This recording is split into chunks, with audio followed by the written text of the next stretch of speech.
हाँ हो गया विनीत जी। जय जिनेन्द्र।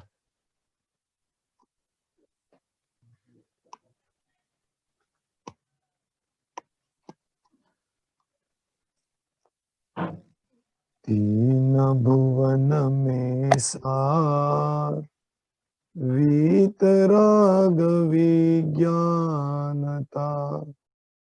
शिव स्वरूप शिव का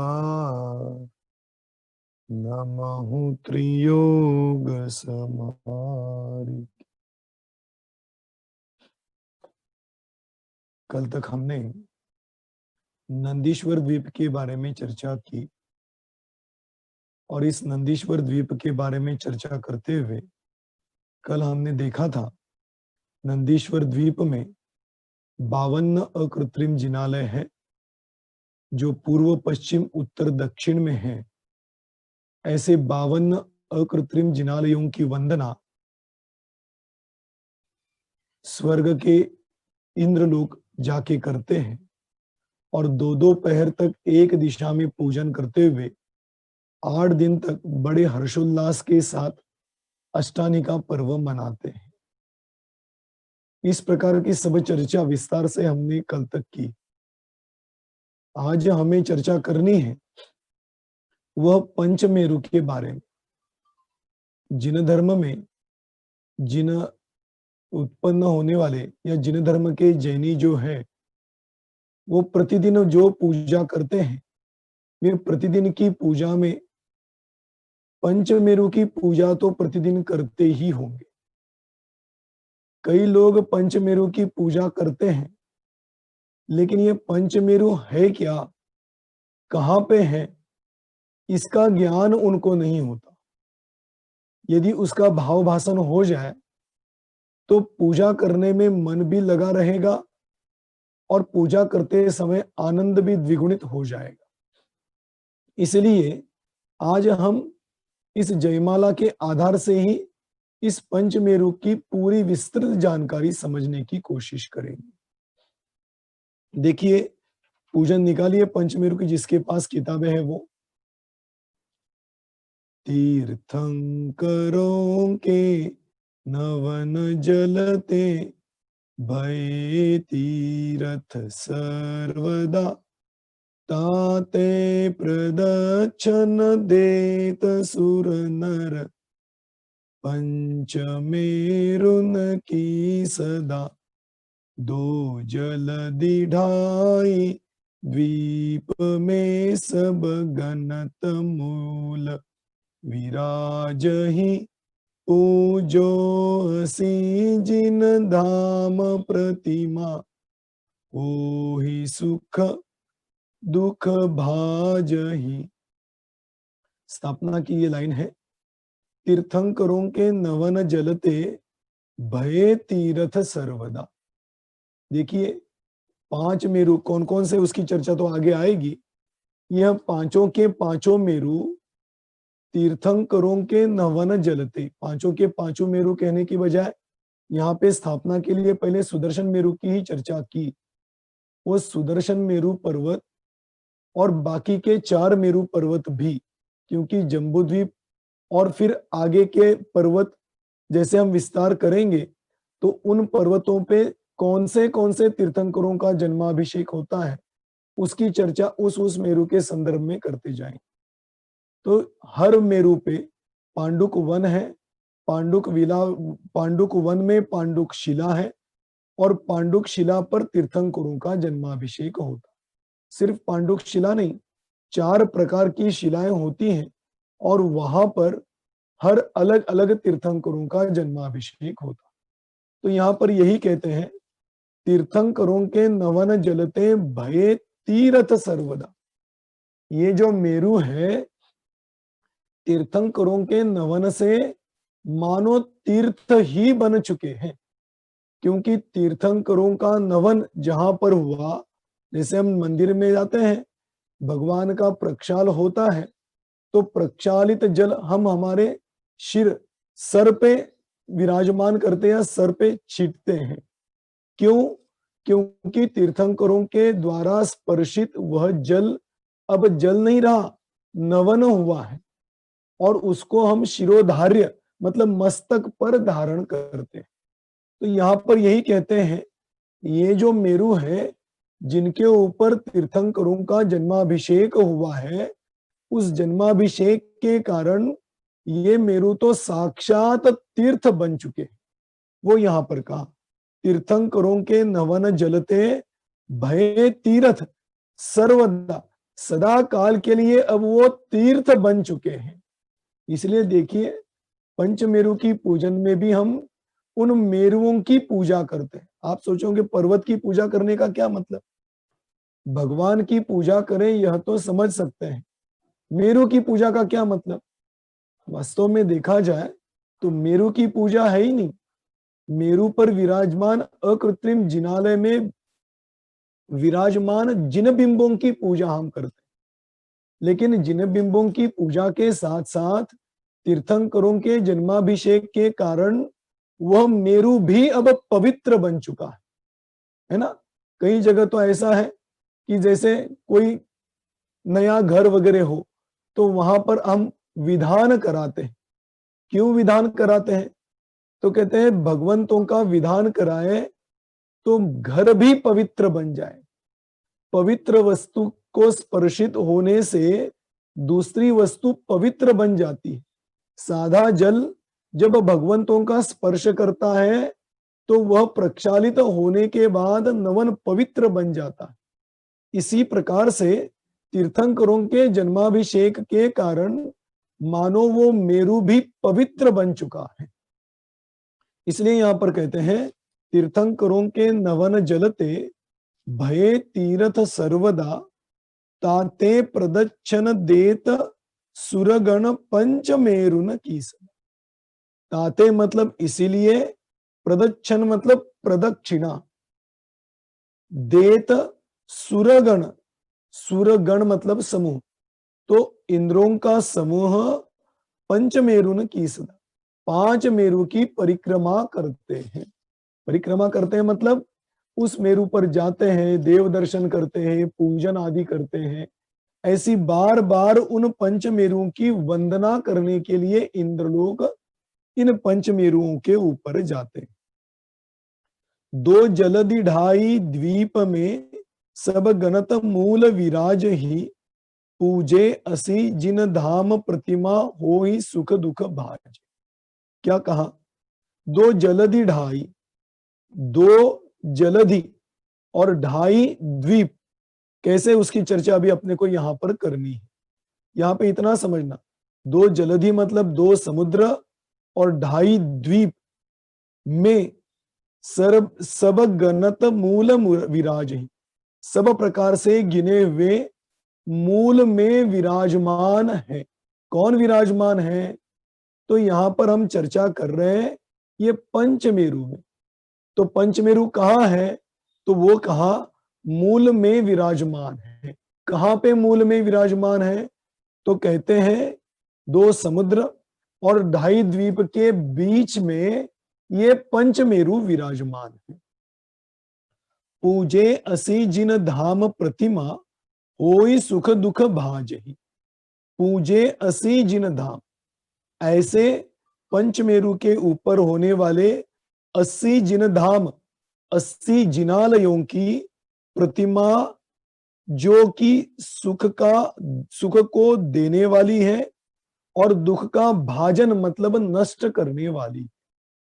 ऐसे पंचमेरु के ऊपर 80 जिनालय और उन 80 जिनालयों में होने वाली जिन बिंब, वह हमारे दुख का नाश करने वाले हैं और सुख को देने वाले हैं। इसलिए हम यहाँ पर पंचमेरुन की पूजा करते हैं। ऐसे यहाँ पर पंचमेरु की स्थापना में बात बताई। अब हम थोड़ा सा यहाँ पर देखते हैं। स्क्रीन पे आप सब देख लीजिए। अभी यहाँ पे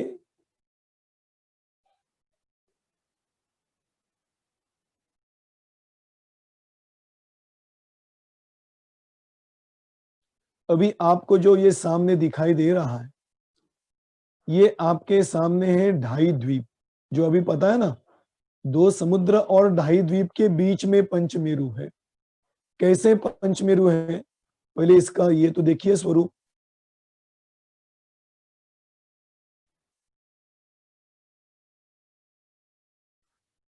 देखिए, ये आपको सामान्य रूप से दिखाई दे रहा होगा, 1, 2, 3, 4 और 5। ये थोड़े छोटे-छोटे दिखाई दे रहे हैं, जब अपन आगे जाएँगे चर्चा करेंगे तो सब आपको दिखाई देगा। अभी आपको कहाँ 5 मेरु है और कैसे वो दिखाने के लिए ये दिखाया। 1, 2, 3, 4 और 5। 1, 2, 3, 4 और ये 5। ऐसे 5 मेरु इस ढाई द्वीप में है। ढाई द्वीप कैसा है? देखिए उसकी चर्चा भी यहां पर करते हैं।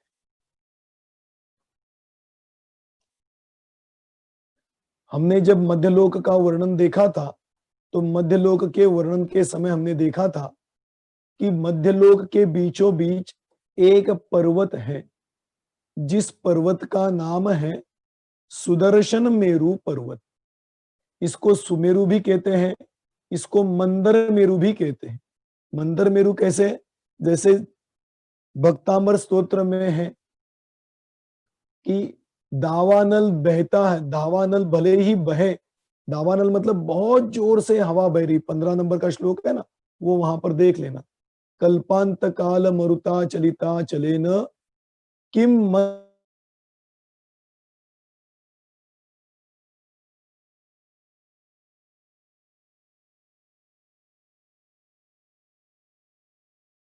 रही है, और वो बहने वाली हवा क्या उस मंदराद्री मंदराद्री मतलब सुदर्शन मेरु पर्वत को कहते हैं मंदर। इस मंदर आद्री, आद्री मतलब पर्वत और उसका नाम मंदर, तो इस मंदर पर्वत कहते हैं सुदर्शन मेरु को भी। तो क्या इस सुदर्शन मेरु पर्वत को जोर से बहने वाली हवा हिला सकती है क्या? नहीं हिला सकती। तो वो कौन सा मंदराद्री है, वो यहां पर अपन देख रहे हैं। तो इस सुदर्शन मेरु पर्वत बीचों बीच जो पर्वत है, उस पर्वत का नाम है सुदर्शन मेरु पर्वत। इसको सुमेरु भी कहो, सुदर्शन मेरु भी कहो, मंदराद्री भी कहो, तो कुछ फर्क नहीं पड़ता, ये अलग अलग उसके नाम। यह बीचों बीच होने वाला सुदर्शन मेरु पर्वत, इस सुदर्शन मेरु पर्वत के पास में सबसे पहला द्वीप है। बहुत सुंदर द्वीप है, सच में इसकी रचना जब हम पढ़ेंगे सुनेंगे बहुत मजा आएगा। बहुत विस्तार से इसकी चर्चा त्रिलोक सार, तिलोय पन्नति, जम्बूद्वीप प्रज्ञप्ति ऐसे अलग अलग ग्रंथों में की, और बहुत सुंदर रचना है। तो यहाँ पर हम अभी तो सामान्य रूप से देखेंगे, विस्तार से चर्चा इसकी अष्टानिका के बाद करने ही वाले हैं। ये क्लास संभवतः अपन आगे चलाते रहेंगे।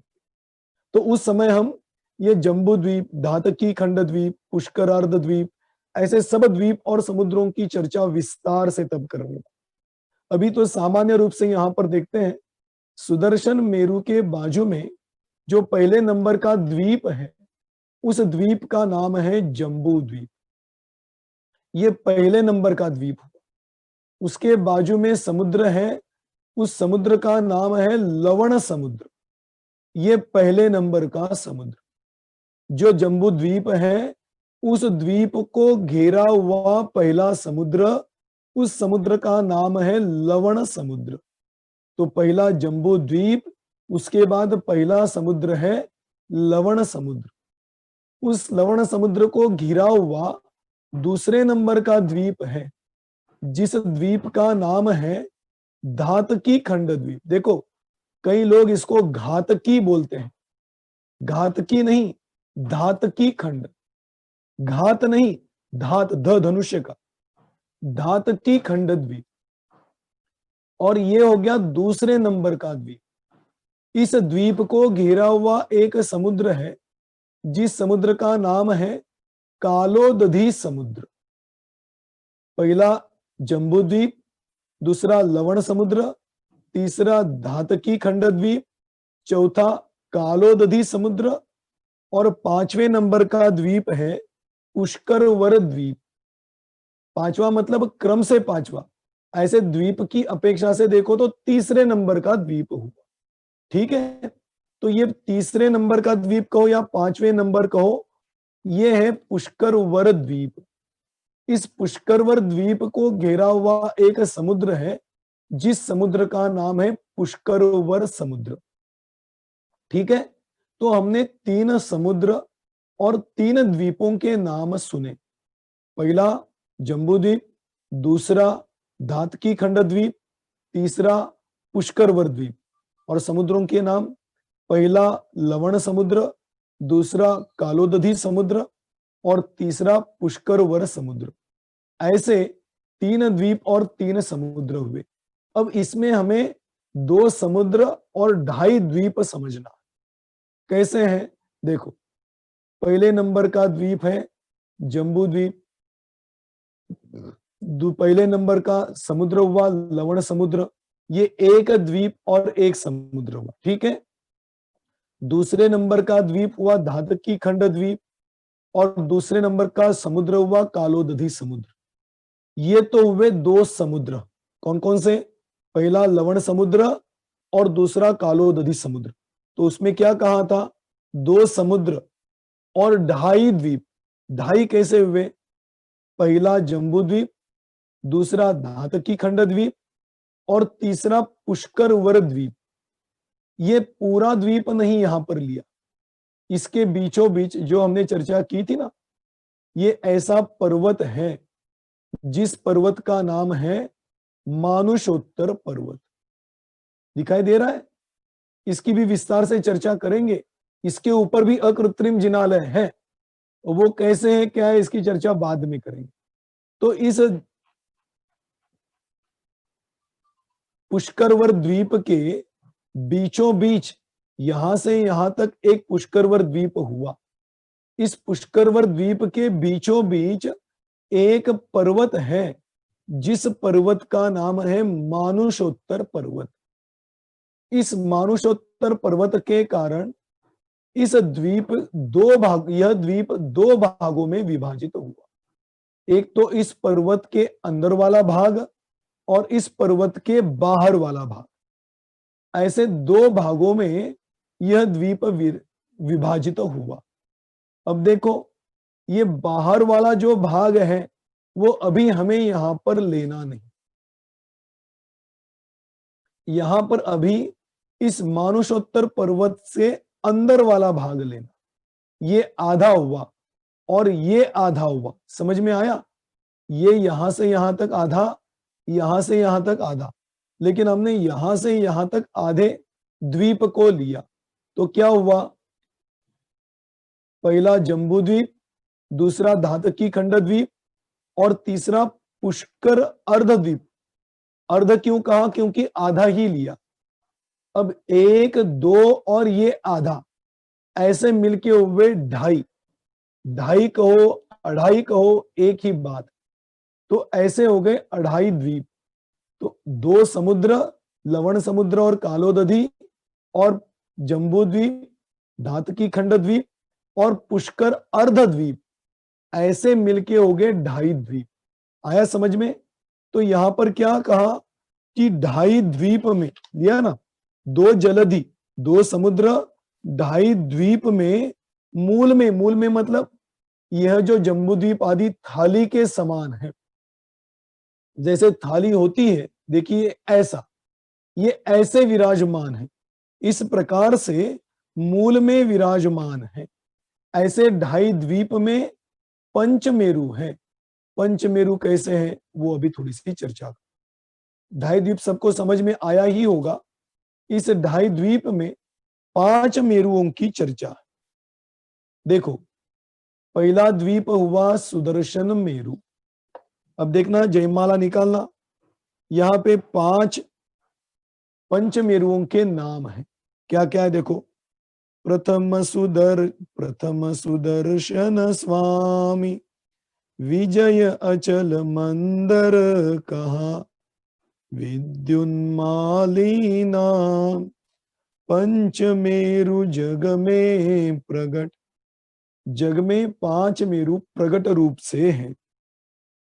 प्रथम सुदर्शन, ये बीचों बीच, जम्बू द्वीप के बीचों बीच जो पर्वत है, इस पर्वत का नाम है सुदर्शन मेरु पर्वत। ठीक है, अब देखो आगे, विजय, अचल, मंदर, विद्युन्माली, ये 5 मेरु हैं। कौन कौन से? सुदर्शन, विजय, अचल, मंदर और विद्युन्माली, ये 5 मेरु कहे जाते हैं। ये 5 मेरु कैसे हैं? आपको याद होगा, मैंने बताया था, जब भी आप भूगोल पढ़ने बैठो तो जब भी नाम आएंगे तो उन नामों को पहला नाम पूर्व की दिशा में और दूसरा नाम पश्चिम की दिशा। जब हम जम्बू द्वीप की चर्चा करेंगे तो वहां पर 14 नदियों के नाम आए, तत्वार्थ सूत्र के आधार से वहां पे चर्चा करेंगे। पूर्वा, पूर्वगाह, ऐसे शब्दों का प्रयोग वहां पे आता है। तो पहला नाम पूर्व का और दूसरा नाम अपर मतलब पश्चिम दिशा का होता है। तो यहां पर बीच वाला सुदर्शन मेरु हुआ, फिर आगे हुआ विजय। विजय मतलब क्या?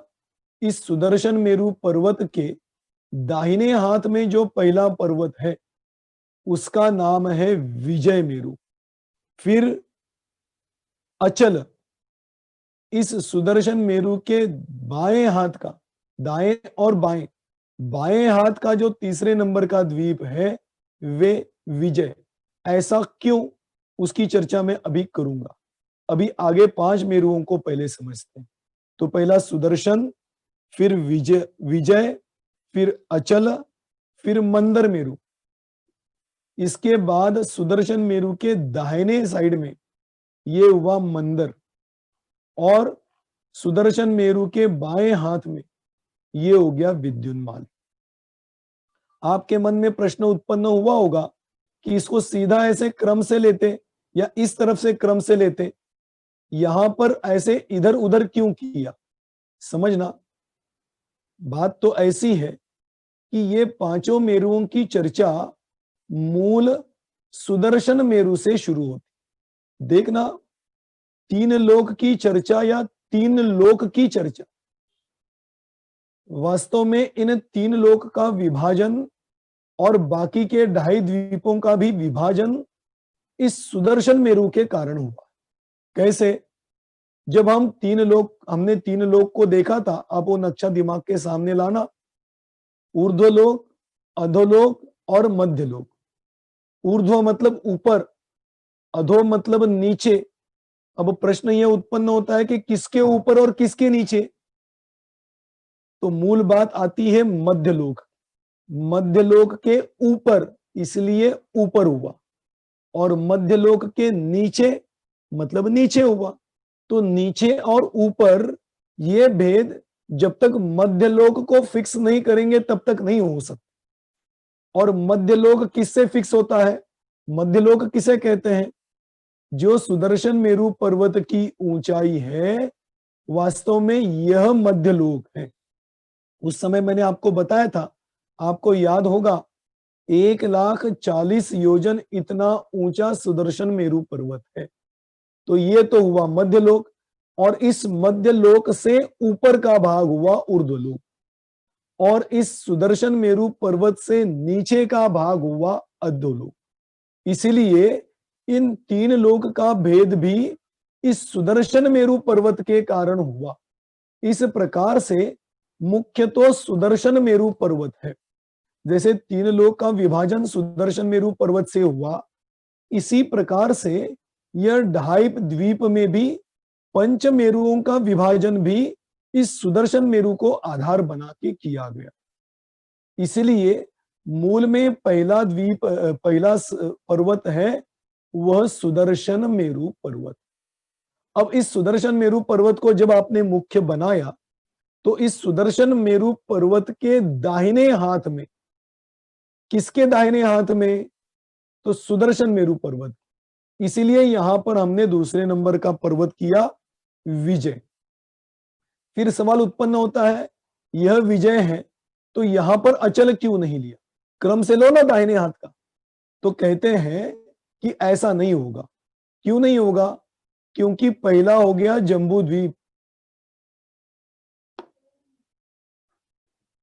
ये पहला हो गया जम्बू द्वीप, और इस जम्बू द्वीप के बाद दूसरा नंबर का द्वीप हुआ धातकी खंड द्वीप। अब वो मेरू किसके अंदर है? तो दूसरे आगे के दो मेरू इस धातकी खंड द्वीप के अंदर।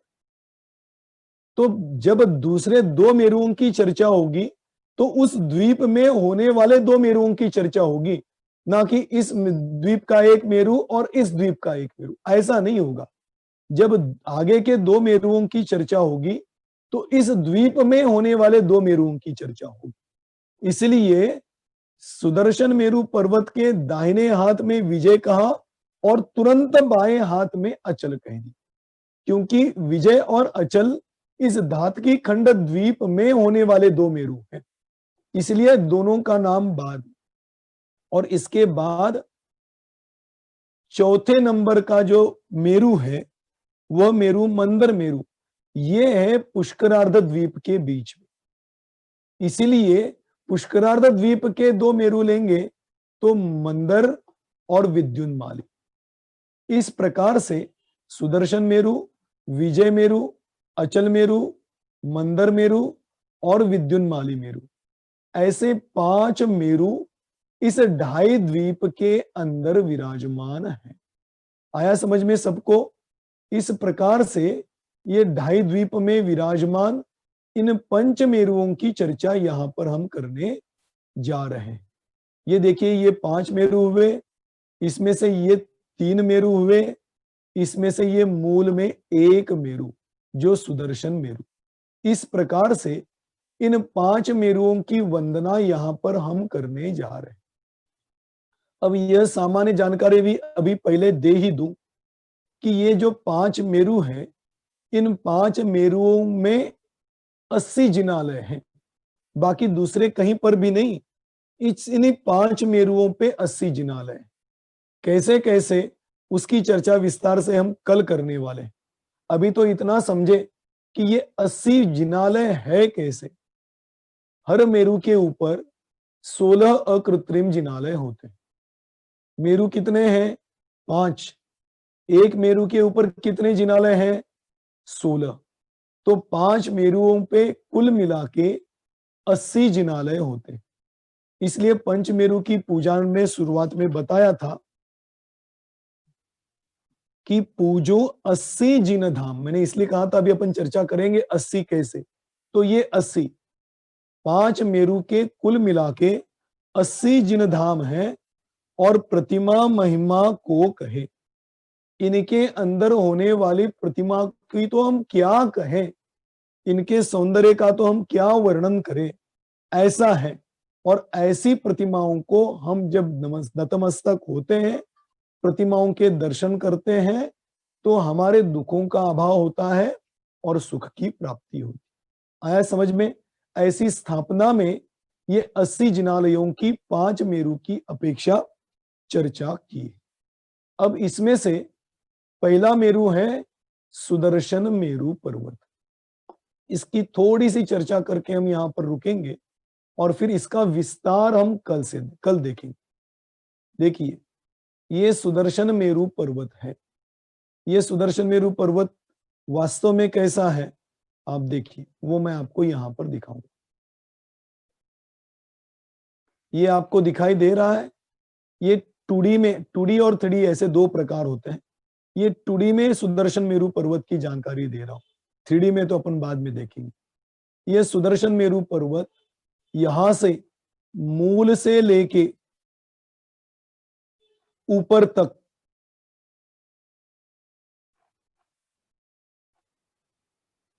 ये ऊपर तक, यहां तक इसकी ऊंचाई 1,40,000 योजन इतनी है। समझना, सुदर्शन मुख्यता से कभी पूजन में वगैरह आपने 1,00,000 सुना होगा, ये सामान्य रूप से कथन आता है, लेकिन इसका सूक्ष्म रूप से विस्तार देखेंगे तो 1,40,000 योजन इतना इसकी ऊंचाई है। 40 क्या है? इस सुदर्शन मेरु पर्वत के ऊपर ये चूलिका है। इस चूलिका की ऊंचाई 40 योजन है। पर्वत तो 1 लाख है, चूलिका 40 योजन की है। और ये चूलिका इस पर्वत से जुड़ी हुई है। इसीलिए सुदर्शन मेरु पर्वत की ऊंचाई 1,40,000 योजन हो। इस सुदर्शन मेरु पर्वत की ऊंचाई देखी, उसमें यह हमें देखना है। अभी देखिए, ये जो आपको ब्राउन कलर दिखाई दे रहा है ना, नहीं इधर आपको दिखाई नहीं दे रहा है।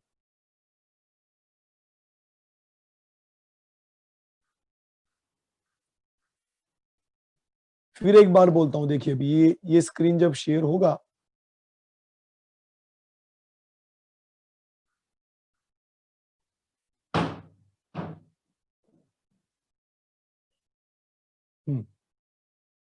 अब देखो आपको दिखाई दे रहा है। ये सुदर्शन मेरु पर्वत यहां से लेके मूल नींव की अंतर से लेके ऊपर यहां पे इसका छत है, यहां तक 1,40,000 योजन है। इसमें ये 40 योजन की चूलिका है। ये जो आपको दिखाई दे रही है, ये 40 योजन की चूलिका होती, और यहां से लेके अंत तक, नीचे तक,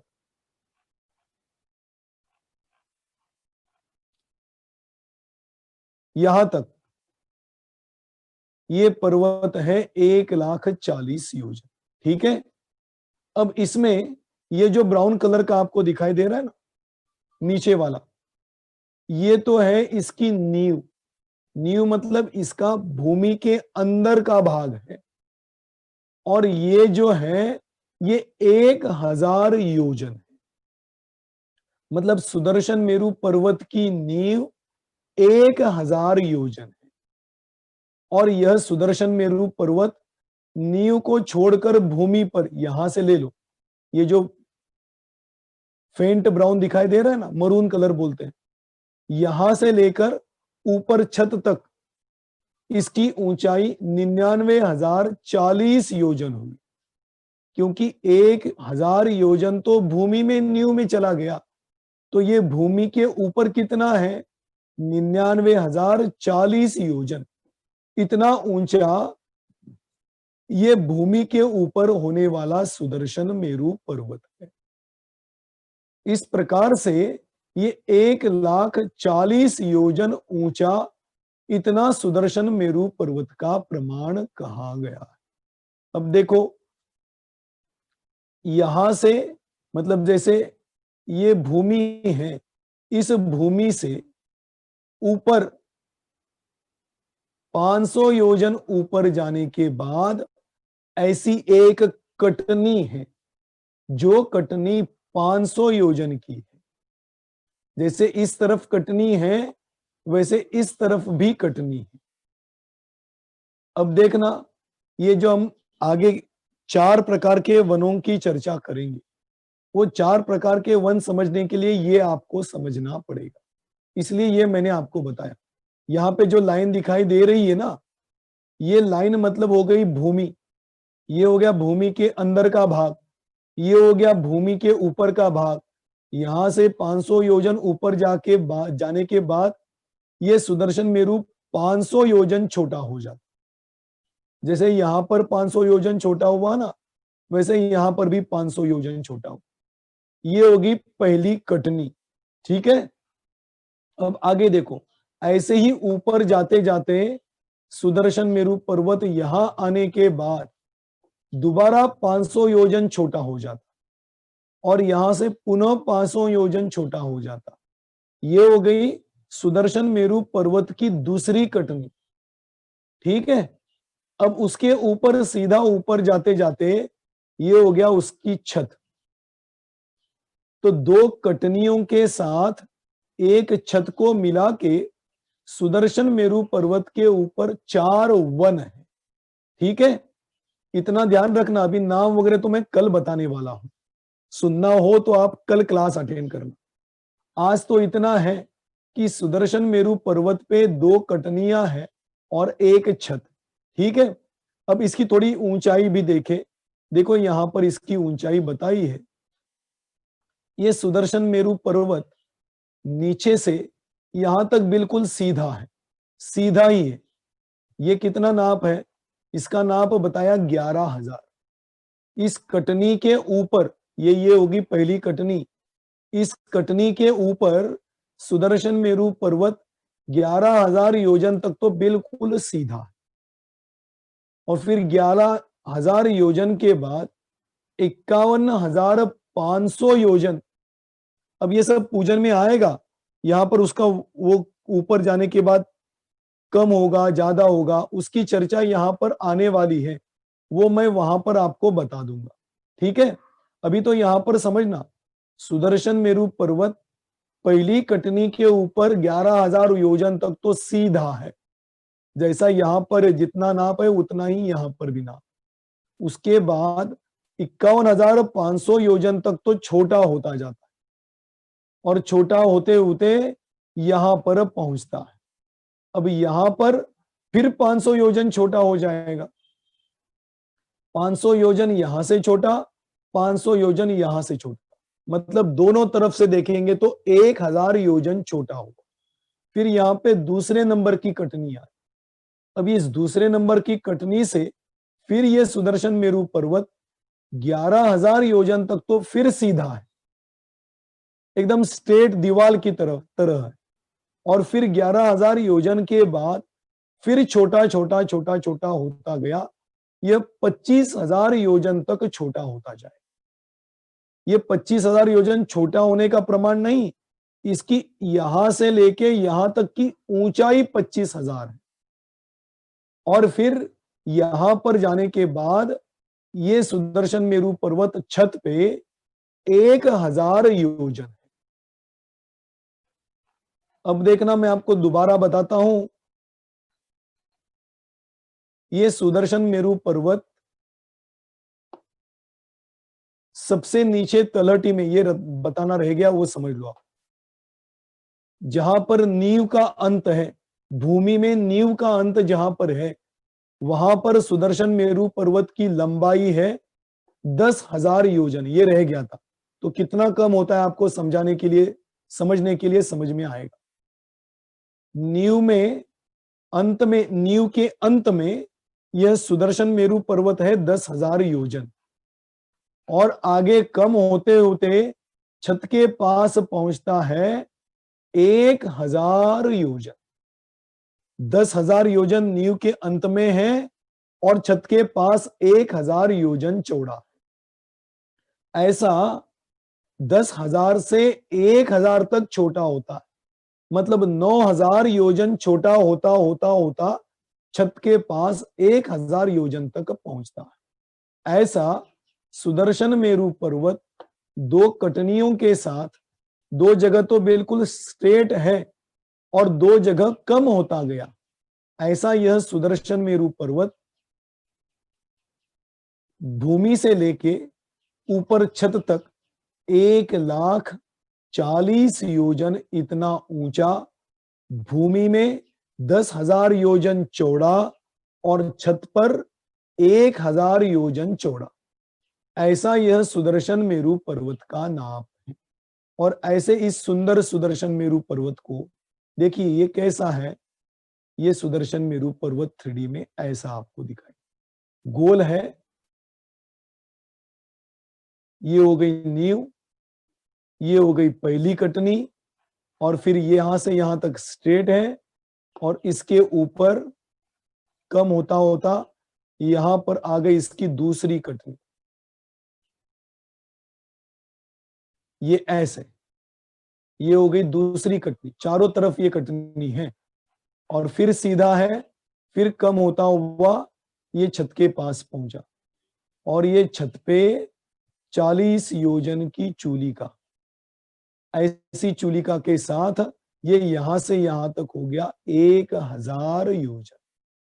ऐसे यह सुदर्शन मेरु का नाप है। और दूर से आपने कई पुस्तकों में सुदर्शन मेरु देखा होगा। ये सुदर्शन मेरु पर्वत और इस सुदर्शन मेरु पर्वत में आपको बहुत अंतर दिखाई देगा। वास्तव में ये सुदर्शन मेरु पर्वत तो 3D में ऐसा है, ये बिल्कुल प्रमाणबद्ध सुदर्शन मेरु पर्वत है। ऐसा 10,000 योजन से लेके 1,000 योजन तक और 1,40,000 योजन ऊंचा और 4 वनों को धारण करते हुए ऐसा सुदर्शन मेरु पर्वत है।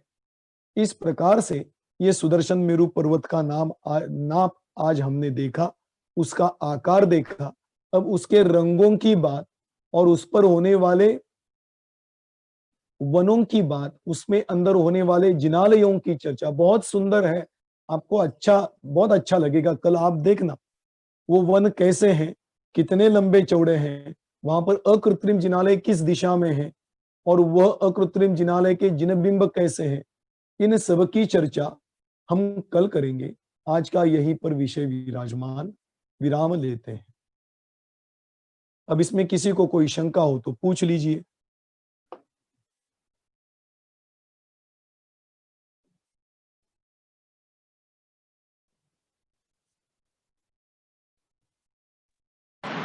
हाँ, OVN श्लोक महाजन, मैं आपको अनम्यूट कर रहा हूँ।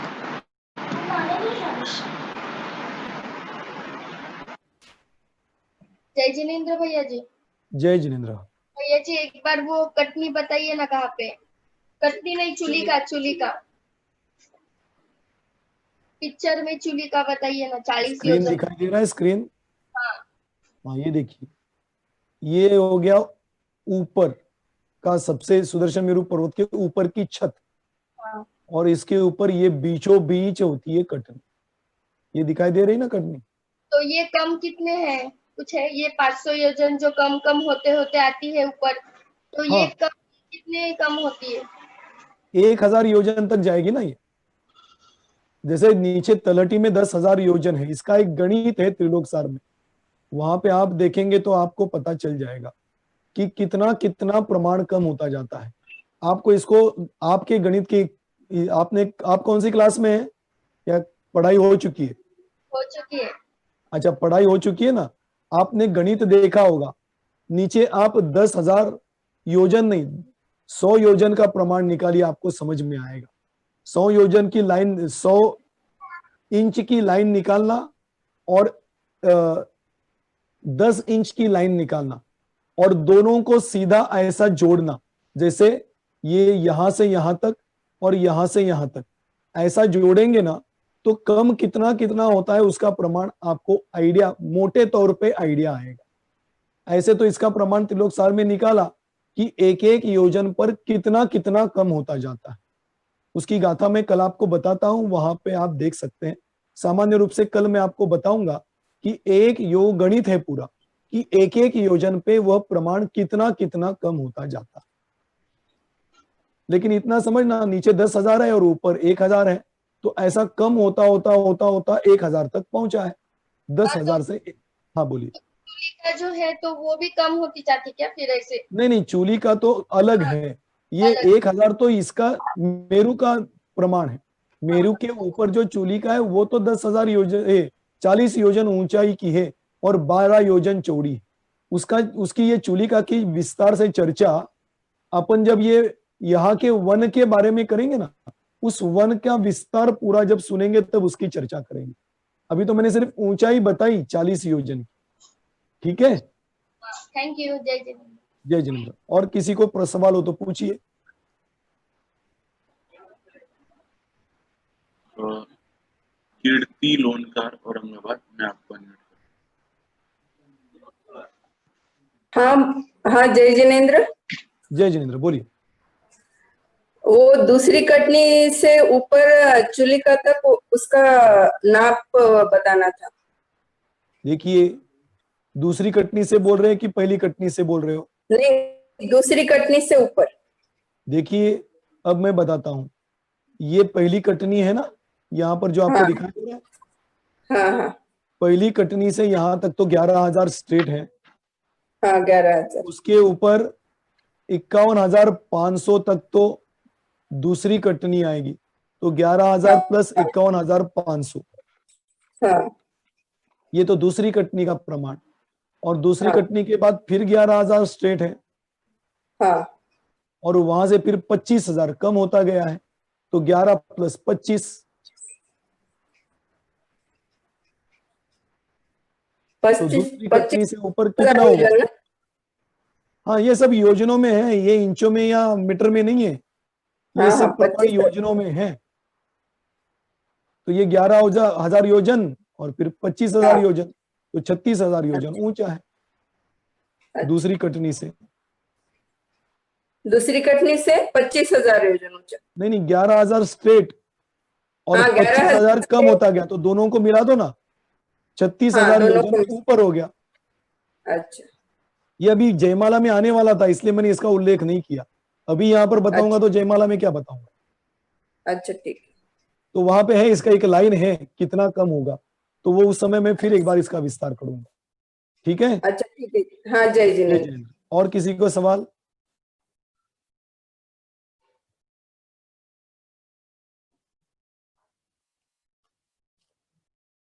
है किसी को सवाल कोई?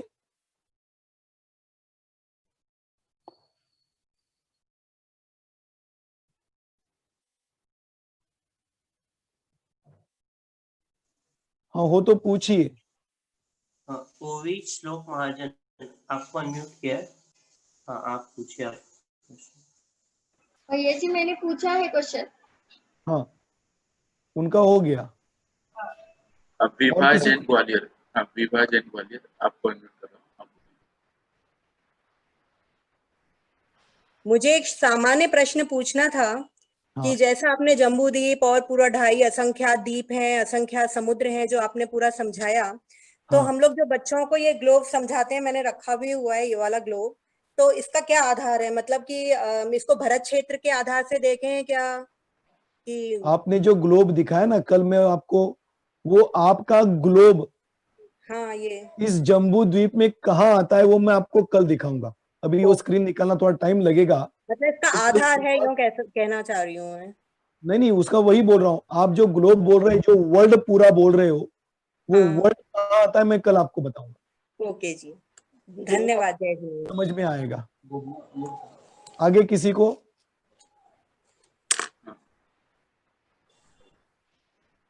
भगवती हीरालाल जी जैन, मैं आपको अनम्यूट कर रहा हूँ, आप बोलिए। जय है जिनेन्द्र कोई, जी। है कोई सवाल? जय जिनेन्द्र पंडित जी। जय जिनेन्द्र, जय जिनेन्द्र। ये योजन का प्रमाण कितना है? देखो, इसको दो प्रकार से नापा जाता है। क्षेत्र का योजन तो बहुत लंबा चौड़ा होता है, और बाकी जीवों की ऊंचाई वगैरह का नाप अलग होता है। लेकिन मोटे तौर पे कि 4 कोस का एक योजन होता है, सामान्य रूप से मैं आपको बता रहा हूँ। अच्छा है। अच्छा, दूसरा ये पूछना था, सामान्य रूप से लिया जाता है। जम्बू द्वीप में ये दूसरे जो पंचमेरु पे 3 पंचमेरु में बीच में तो सुमेरु पर्वत आ गया, दूसरे 2 है जो भी जम्बू द्वीप में ही आते हैं। नहीं, देखिए ना, पहला सुदर्शन मेरु ये दिखा रहा हूं ना, ये हाँ। जम्बू द्वीप है, इसके बीच में ये सुदर्शन मेरु पर्वत है, और दोनों बाकी जम्बू के पर्वत 2 धातकी खंड द्वीप में है और 2 पुष्करार्ध द्वीप में है। ऐसे 5 मेरु हैं। ठीक है, अभी देखिए विभाजन जो आपने आप सवाल किया था ना, आप जो वर्ल्ड बोल रहे हो ना, इधर सामान्य रूप से दिखाता हूं, इससे ऊपर नहीं जाएगा। ये है भरत क्षेत्र। इस भरत क्षेत्र में यहां पर है आर्यखंड, और इस आर्यखंड के बीच में आपका पूरा वर्ल्ड आ जाएगा। स्क्रीन शेयर नहीं दिख रहा है वैसे, स्क्रीन शेयर। अरे सॉरी,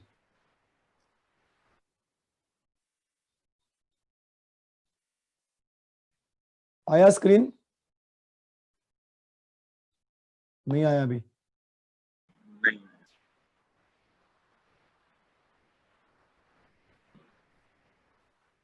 पुराना वाला ही दिख रहा है ऐसा। हाँ, वो शेयर नहीं हो रहा है, क्यों नहीं हो रहा है शेयर? हाँ हाँ, हो गया, अभी आया। हो गया। हाँ हाँ, देखिए